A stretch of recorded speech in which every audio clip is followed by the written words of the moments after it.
Hello learners of all ages, my name is Mr. Montgomery. I teach 4th and 5th grade math, and today we're going to be talking about multiplication patterns. Now, when it comes to multiplication and just life in general, life is all about patterns. If you can recognize those patterns and identify those patterns, you can make predictions based on those patterns or repetitions. For example, our problem today is 28 times 10. Now you might be thinking, oh no, this is going to take a while. I could solve it this way.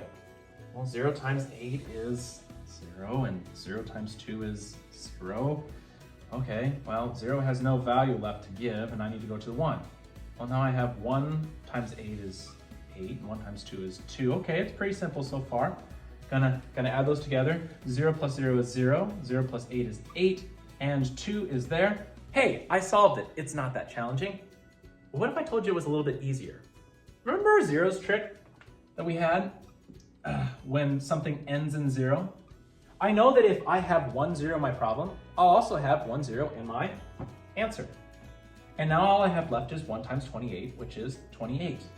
Now, this only works when things end in 0. And I would get more into the habit of working it out this way.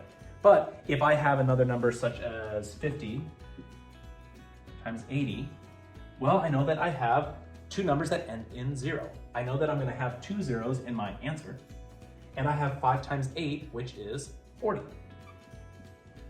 If I want to double check and actually solve it out, 0 times 0 is 0, 0 times 5 is 0. 0 for place value because this 0 has nothing to give left. 8 times 0 is 0.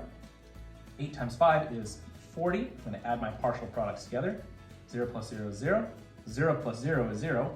Bring down my 0, bring down my 4, and I should have the answer of 4,000, which is the same as my answer over there. So let's try out another problem. I have 500 times 20. Pause the video right now and take a guess on how many zeros that this answer will have. All right, now that you've unpaused it, we have 1, 2, 3 zeros in my problem. I'll have 3 zeros in my answer. 1, 2, 3. And we have 2 times 5, which is 10. This is a little bit tricky of a question because I asked how many zeros will be in the answer. Most people would say 3 because we have 3 zeros in our problem. We'll have 3 zeros in our answer, but 2 times 5 is 10. So we would have 4 zeros in our answer. All right, my 4th grade friends, if we take a look at practice problems number 7 and 11 on page 85 of our workbook, the directions say find the product. First off, we're going to start off by finding how many zeros are in our problem initially. And that's how many we know that are in our answer initially. And then we're going to be multiplying whatever numbers we have left. If you have any questions, please let me know when you come to class tomorrow.